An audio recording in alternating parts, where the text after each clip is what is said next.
Assalamualaikum warahmatullahi wabarakatuh. Izin memperkenalkan diri, nama Lintang Aulia Firmanda, NIP 201 12 22 2023 10201, pangkat atau golongan 2C, instansi dari BLU PPU Juwata Tarakan. Di sini saya akan mempresentasikan tentang tugas 2 agenda 3 tentang Learning e-Journal.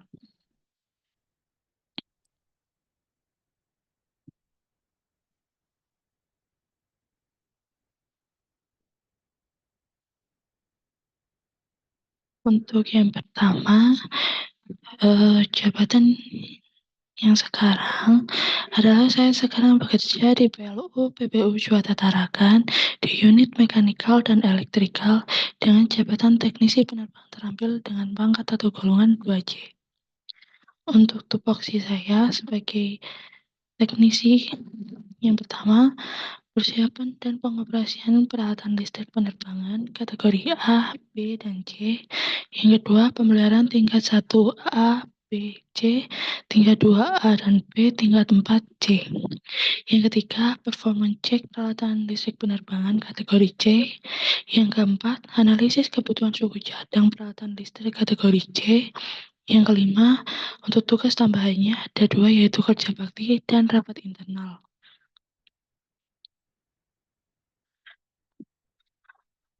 Untuk hak saya sebagai ASN adalah mendapat gaji dan tunjangan. Sejak saya bekerja, hak saya sudah terpenuhi sesuai dengan porsi kerja, pangkat, golongan, dan absen kehadiran saya. Jika nanti saya memasuki masa pensiun, hak saya itu akan mendapatkan uang pensiunan dan tunjangan masa tua. Untuk kewajiban saya sebagai ASN yang bergerak di bidang teknik listrik bandara, yang pertama adalah bekerja dengan penuh tanggung jawab sesuai tupoksi. Yang kedua, memastikan ketersediaan listrik yang konsisten untuk semua kebutuhan operasional bandara, termasuk penerangan, sistem navigasi udara, alat penunjang penerbangan, dan layanan lainnya. Yang ketiga, memberikan pelayanan yang optimal untuk penumpang dan pengguna jasa layanan bandara. Untuk yang keempat, menjamin keselamatan penerbangan dengan melakukan maintenance dan pengecekan berkala ke alat-alat listrik bandara. Yang kelima, menaati semua peraturan yang berlaku selama saya menjadi ASN.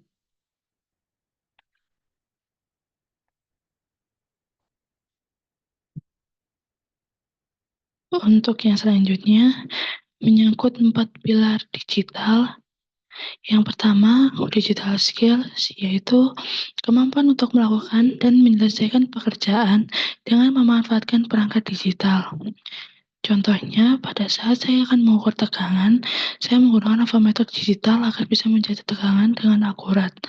Dan juga, saya harus memahami perangkat kelistrikan seperti PLC atau Program Logic Controller, di mana PLC ini sangat berfungsi dan sangat berguna untuk keberlangsungan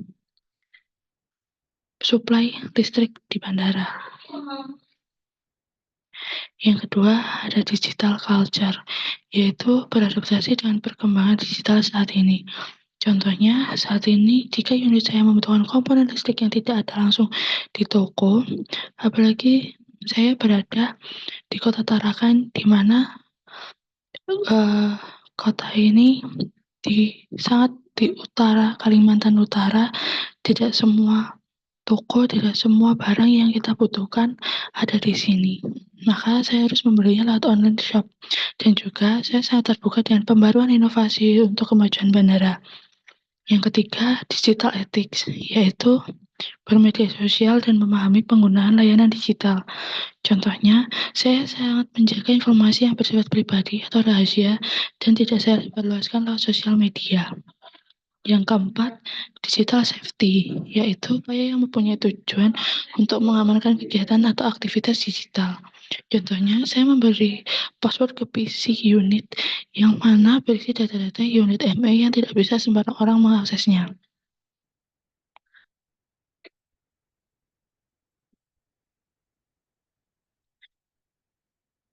Untuk yang selanjutnya,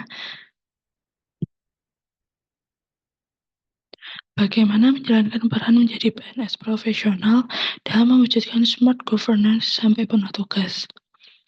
Menjalankan peran sebagai seorang PNS profesional dalam mewujudkan smart governance atau tata kelola pintar hingga penuh tugas memerlukan komitmen, kompetensi, dan sikap yang tepat. Yang pertama, pemahaman terhadap konsep smart governance. Dimulai dengan memahami konsep smart governance, termasuk teknologi, informasi, dan komunikasi. Yang kedua, peningkatan kompetensi, yaitu terus meningkatkan kompetensi dan keterampilan, baik dalam bidang teknis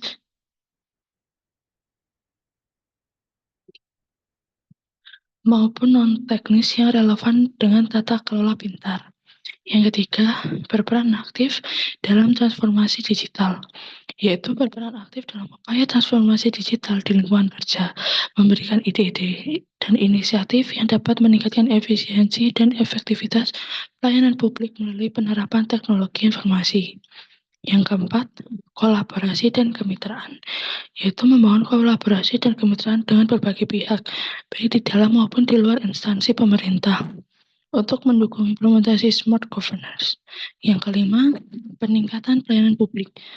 Fokus pada peningkatan pelayanan publik melalui penggunaan teknologi informasi. Yang keenam, pendidikan dan pembelajaran berkelanjutan.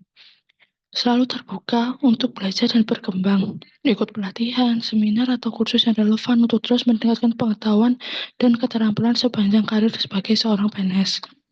Yang ketujuh, pensiun, yang berarti saat menjelang masa pensiun, kita harus sudah merencanakan langkah-langkah untuk meninggalkan warisan yang berarti dalam mewujudkan smart governance, membagikan pengetahuan dan pengalaman kepada generasi berikutnya, dan terlibat dalam kegiatan-kegiatan yang mendukung pembangunan yang berkelanjutan.